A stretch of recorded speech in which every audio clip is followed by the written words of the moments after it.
บายดีตอนแรกพี่น้องพาเด็กน้อยไปลินบุญพาเด็กน้อยไปลินมักสไลเดอร์บุญกองเข่าบ้านพยางก่อนอยู่วัดผู้ตอนแรกมือสิไปเว้นเนี่ยเพราะว่าพาเด็กน้อยไปพี่น้องจริงค่ำผู้คนจะลายไปเบิ่งอยู่วัดว่ามียังแหน่ไปมูบุญแหน่พี่น้องมูบุญแหน่พาเด็กน้อยไปลินเนี่ยสิย่างไว้ที่แพ้วนะท้องคนน่ะก็สิไฟย่างไป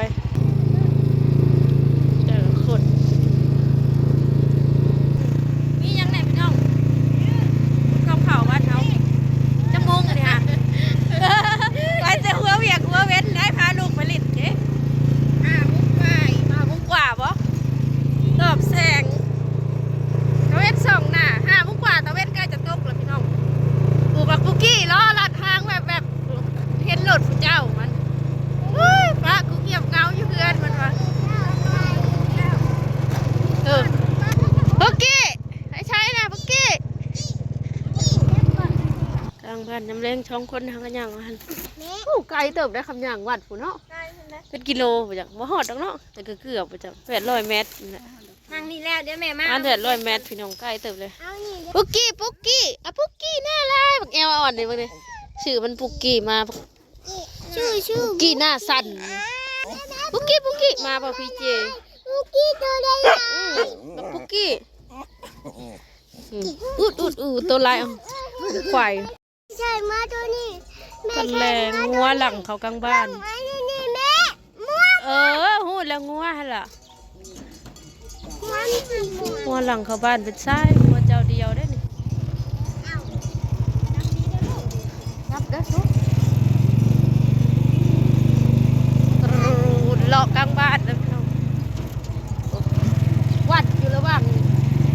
กลางคุ้มกลางระหว่างไทยกับเหนืออยู่กลางระหว่างคุ้มใต้กับ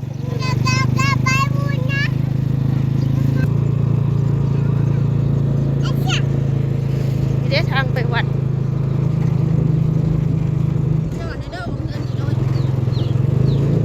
ตอนนี้ก็ลงมาฮอดงานบุญแล้วพี่น้องได้ซื้ออัน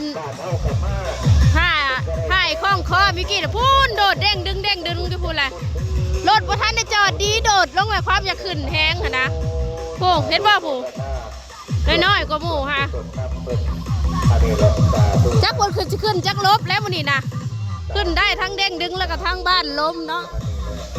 รอบละ20,000 กีบมันจะขึ้นจากรอบจนพอจากมือพอแล้วสิได้มือนี่ปะพาพี่น้องระหว่างวิกกี้ขึ้นอยู่พาพี่น้องไปเลาะก่อนว่ามียังขายเนี่ยพี่น้องเลยจักในใส่สาวพลอยใส่ก็ได้สาวแพรวก็อยู่ทั้งหันค่าก็จะมีจักห่านไปเบิ่งกันเนาะพี่น้องคนบ่ทันได้มาหลายแต่ว่าเตเว้นผูกกับเด็กน้อยก็ค่อยๆทยอยมาเรื่อยๆแหละพี่น้องนี่ป้ามิกี้ลิ้นไปหันก่อนจะเป็นขายขนมขายลูกชิ้นยังคงละเลยเนาะขายยังแหน่บุนี่บุญเป็นสินะเด็กน้อยมากห่อเมี่ยงพี่น้องห่อเมี่ยงก็คืออันบุหูคนเอิญอีกอย่างบ้านเขาเอิญห่อเมี่ยงมีลูกชิ้นพร้อมของเราขายขนมของเด็กเล็กเด็กน้อยป้าไปเบิ่งทั้งผู้พร้อมค่ำๆผู้แหละคนไร้จังหน่อยจังสิไปหาหมูกองบุญแล้วก็หมูบุญโยมลงมาเนาะพาลูกมาลิ้นมาเลิกถือปัจจัยใส่เงินทานลงมานำจะเป็นห้านขายของลิ้นเด็กแล้วก็ของผู้ใหญ่ก็มี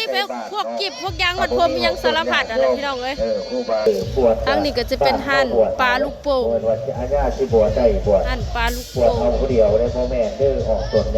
ส่วนอันนี้ก็จะเป็นห้านขายพวกไข่พวกลูกชิ้นข้าวต้มขนมน้ำยังก็มีเบิดคือกันแหละพี่น้องก็มีลายห่านอยู่ส่วนด้านนี้ก็จะเป็นบ่อนเฮาหมูบุญเนาะบัดจังหน่อยจังสิมาหาหมูบุญอยู่นี่แล้วก็หมูกองบุญอยู่เทิงผูกกันต่างหากพี่น้องนี่จะเป็นด้านทางเข้าอยู่นี่ก็จะมีอยู่3 ล้านตอนค่ำๆจังหน่อยผมเด็กน้อยก็ผู้เฒ่าจะลายพี่น้องอันนี้ก็จะมีขายปลาหมึก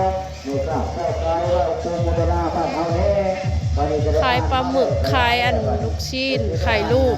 ซาลาเปาก็มีบัดซิเมื่อจึงซื้อซาลาเปาให้มิวกี้พี่น้องนี่เด็กไข่ลูกของเด็กน้อยหมัก สิเมื่อจึงมาซื้อซาลาเปาเนาะเพราะมิกกี้มักกินซาลาเปาแห้ง มิกกี้มากหมักซาลาเปานะถ้าแนวอื่นเพิ่นจะบ่ค่อยมักอันน่ะแซ่บตัวนั้นปลาหมึกตัวนั้นพี่น้องอันค่าลายอยู่พี่น้องเอ้ยด้านนี้ก็จะเป็นคายของประมาณคล้ายๆกันแหละพี่น้องนี่ดิมะแรงทอดก็มีขนมขาไก่พวกลูกชิ้นพวกยังของเด็กน้อยมักหั่นแหละเนาะด้านน่ะก็คือกันพี่น้องพวกลูกชิ้นพวกปลาหมึกเนาะนี่เป็นทางออกพุ่นละทางเมืองทางโพไปบุญกองเข่าพี่น้องแต่ข่อยก็บ่ได้บอกมิวกี้เพิ่นสิคุ้มมานะถ้าก็บอกเพิ่นวังค่ำก็บอกแต่เว้นผู้ก็คุ้มมาแต่เว้นผู้เลยอันนี้จะเป็นเข่าที่ชาวบ้านเอาลงมากองอยู่วัดเนาะเพื่อนละ30 กิโลเงินเพื่อนละแสนเข่าเพื่อนละ30 กิโลพี่น้องเพิ่นก็จะเอามากองรวมกันอยู่นี่ถ้าแล้วบุญแล้วงานแล้วก็จะมีพ่อค้ามาซื้อเอาก็รายได้ในการขายเข่าก็จะเป็นอันส่วนรวมของบ้านเฮาวัดว่าอารามยังก็ว่ากันไปเนาะก็ประมาณนี้พี่น้องเข่าเพื่อนละ30 โลบางคนก็เอามาเต็มสอบถ้ามันกาย30 โลเพิ่นก็บ่เป็นหยังเอาซื้อว่าอันนี้ไปเลยโมไปเลยนะพี่น้องก็แต่ละกระสอบแต่ละเฮือนมันจะมีเขียนใส่ว่าจักกิโลหลังจากเพิ่นสร้างเอามาสร้างอยู่วัดเนาะตั้งใจใส่มาเต็มสอบคือว่าเกินกับโบเป็นยังเอาไว้อยู่วัดเลยผู้แหละจักหน่อยก็สิไปหาหมูบุญอยู่ด้านหน้าแล้วก็สิเป็นหมูกองบุญในต่างหากเนาะรถซิ่งก็มีวิวกี้นี่จักหน่อยเพิ่นเมื่อยลิ้นเด้งดึงเพิ่นก็ยังมาขึ้นอันนี้แหละดิพี่น้องอันนี้กะบูฮู้จักพันบูฮู้ราคาเดียวกันบ่แต่กะแป๊บเดียวกะเบิดรอบอันนี้นะน้องแพรวคุณได้น้องแพรวลินกับโมเพิ่นสาวมิวกี้อ่ะพวกคนโบราณสิเพิ่นลิ้นม่วนพี่น้องพอค่ำๆจังหน่อยเด็กน้อยรุ่นใหญ่ลงมาและกะเขาโค้งเพิ่นกระเด็นกระดอนแล้วเพิ่นก็บ่ม่วนนะ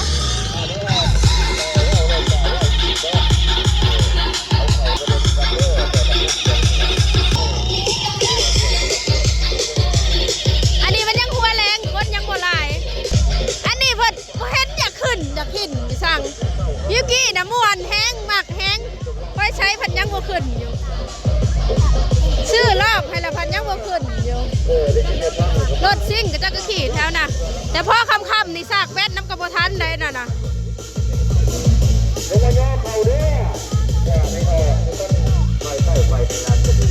ห้านค่ากะ3 4 5 6 7มี7 ล้านพี่น้อง7ห้านค่าต้องเงินห่านปลาโป่ง7 ล้านไปหมูบุญค่ะขึ้นตัวนี้อีกแล้วพี่น้องเพราะว่าสามารถขึ้นได้ทั้งสองขึ้นเทิงกันเลยพันลากอ่ะพันลาฮะมาแม่ถือให้มามิวกี้ซื้อมิวกี้ข้าวอยากได้ของกินน่ะดิไปแล้วค่ำคนร้ายแล้วมันเขาโค้งเหมือนคนค่อยลิ้นไปได้หัวแรงมันสิใครแน่กูได้พี่น้องทาเบิ้งคนขึ้นก่อนทาเบิ้งคนขึ้นกันวันนี้จะไปหาหมูกองบอกกองบุญหมูบุญก็จะขึ้นสูงลองลงมาผู้ได้มิวกี้นะก็ได้ย่านเดียวนี่นะไปหัวมิวกี้ลิ้นไปหาหมูบุญก่อนโอ้พี่น้องผมหาหมูบุญก่อนหัวผลลิ้นเดี๋ยวพัดจีลองพี่น้องวิกกี้ถ้าได้ลองลงมาเลยไปย่างอันนี้สมอยคือมาอยากขึ้นนี่แหละวิกกี้บอกว่าแล้วความลิ่นใช้ลกอยากมือหมดเลยค่ะพอใช้กับพีเจผัดธรรมดาจ่าตัวหนุ่มบักคนเยอะคิดเงินอะไรเงินที่ต้องอะไรห้องคอยเงินไรนอกห้องไรเขาเป็นกระเป๋าเจ้าหนุ่มซื้อโลกเป็นดีเลยเหมือนเป็นเรื่องอะไรนะก็บอกเราในว่างานคุณทำอะไรทำเวลาออกจากคิดว่าคิดสาธุคิดงานอะไรนะศาสนาเขาศาสนาให้ใจเราศาสนาเขาจัดบาตรขอศาสนาเนี่ยนะพ่อตั้งแต่บอกอะไรกับใส่อะไรก็ทางองค์หรือที่ออกจากให้เนี่ยมีชาบ่ฮู้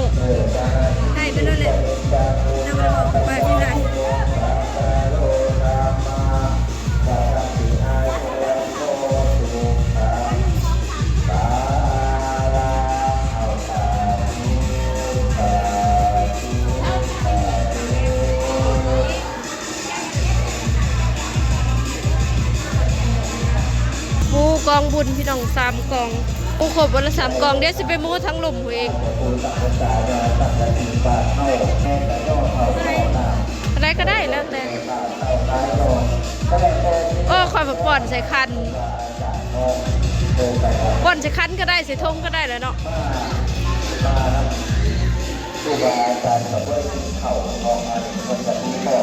มือแรงคุณเลยพี่น้องไฟก็ดีคนยังบ่ลายเข้าไปโมบุญนั่นเองพี่น้องลูกหลานโยมลูกโยมหลานเหมือนจะเห็นไม่ออกก็ได้แต่หมูประมาณ หลานเหมือนจะ หมูกองบุญหมูแล้วก็มาหมูบุญอยู่นี่แล้วก็ได้ใบกันเสี่ยมซีพี่น้องบัดเมื่อวันแดงซื้อซาลาเปาให้เด็กน้อยใช้ในแม่พี่เจวาสิมาสัตว์อันนี้พี่เจวาสิมาปลาลูกโป่งยังไม่ทันมาเด็กน้อยเริ่มมากกว่ากินนี่เลยเด่น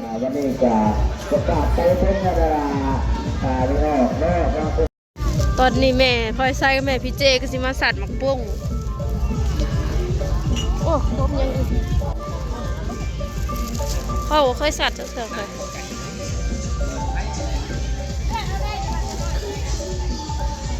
จักดอกได้ตัวตุกตื่นตัวน้อยนะ3 ดอกจักพัน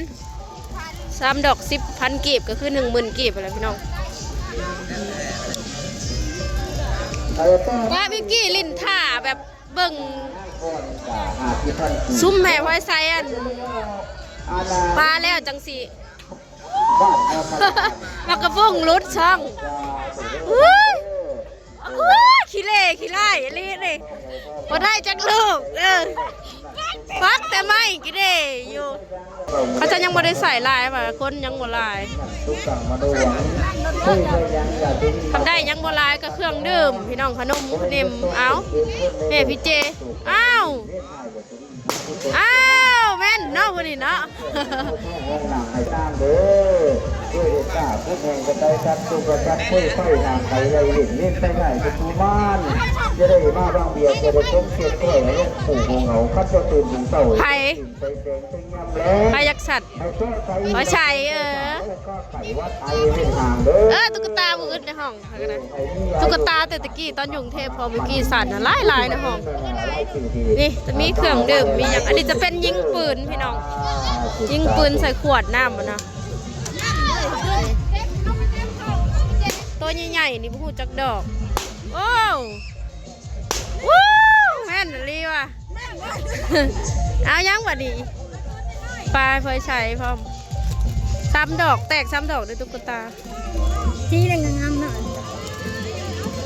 ตัวใหญ่จักดอกแล้ววะ3 ดอก3 ดอกแสนตัวใหญ่เห็นไหมค่าตุ๊กตาตัวใหญ่กับ3 ดอกแต่ราคา100,000 กีบพี่น้องได้ตัวใหญ่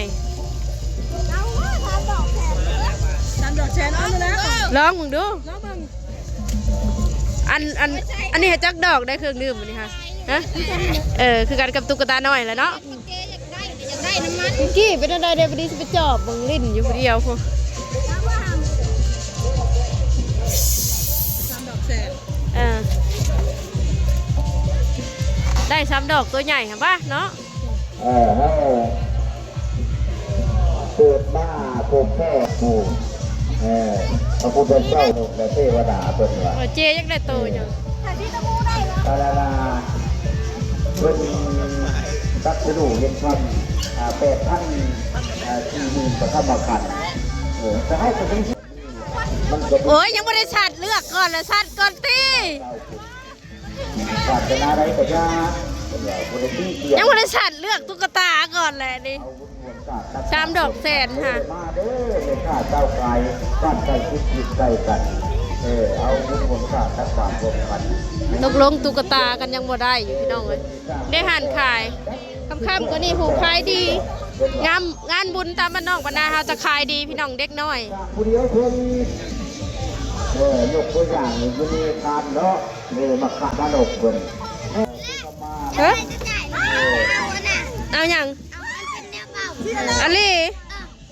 เท่าไรแนวเป่าไปน้ำมิวกี้กับน้องคนลาบบอกว่า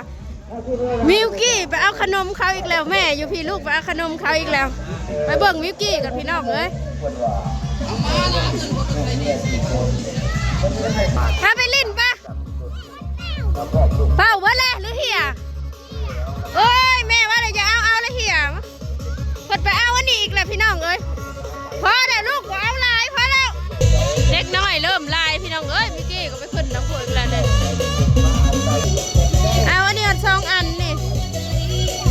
ของลิ้นของ3 ชิ้นนี่นะ30 ปลายพันเลยได้นี่บัวรวมอย่างอื่นได้นี่เฉพาะในมือข่อยนี่30 ปลายพันหรือว่า30,000 กว่าเลย30,000 กว่ากีบแล้วนี่ชิ้นละ15,000อันนี้วิกกี้ก็มาขึ้นรถซิ่งอีกเลยให้รุ่นใหญ่พาขึ้น20,000ได้บ่เฮิงแป๊บเดียวพี่น้องหนาวเด้ขึ้นก่อนแอลอ้ายฮั่นบูดคนอาสาพาขึ้น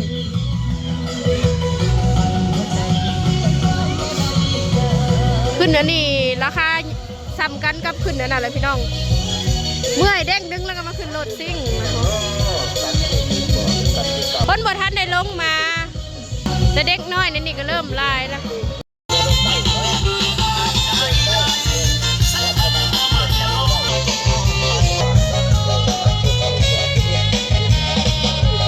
การวัดตามบันดอกหน้าก็ประมาณนี้พี่น้องก็บ่ได้มีเครื่อง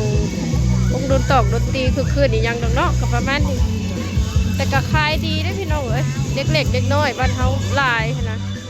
ได้ขายเรื่อยๆคนกำลังเริ่มมาคือหันขายของดินว่าซั่นน่ะขอย่านมิกกี้อยากได้อยู่แบบนั้นน่ะแพงแท้ๆเลยพี่น้องเอ้ยนั่นนี่ก็ยังเบิดเกือบ200,000เลยเนาะมิกกี้ซื้อมะลิกิกอกหลายอย่างซื้อของกินเพิ่นแหละพี่น้องมะลิกิกอกก็เบิดเลยก็ให้เพิ่นขึ้นแน่อันนี้แน่ขึ้นรถชิ่งแน่ขึ้นยังแน่เนาะไปเห็นของลิ้นสิค้าเมื่อนี่ทางออกเด้นี่เดี่ยวอยากได้เก่งมันอีกด้านผู้มีขายของกินหลายอย่าง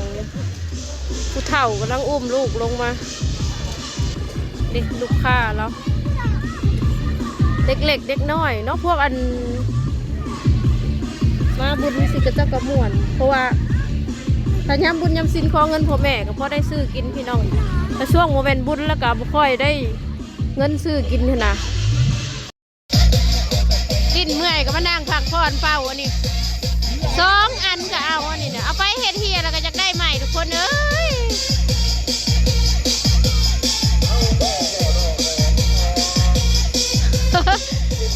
เฝ้า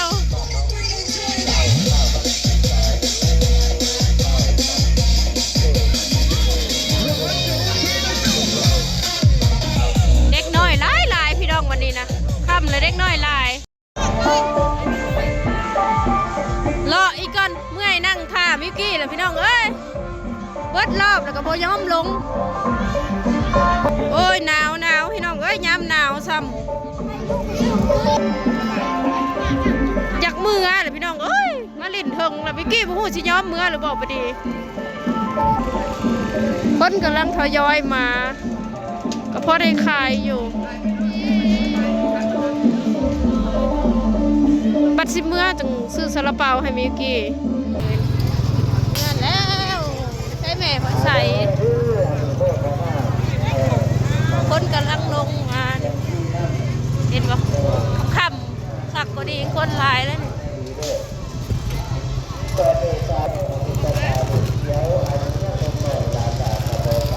โอเคเด้อทุกคนขอบคุณบัสกุลคนไปแล้วคลิปนี้ก็ได้สบายดีเด้อพี่น้องกับประมาณนี้เนาะงาน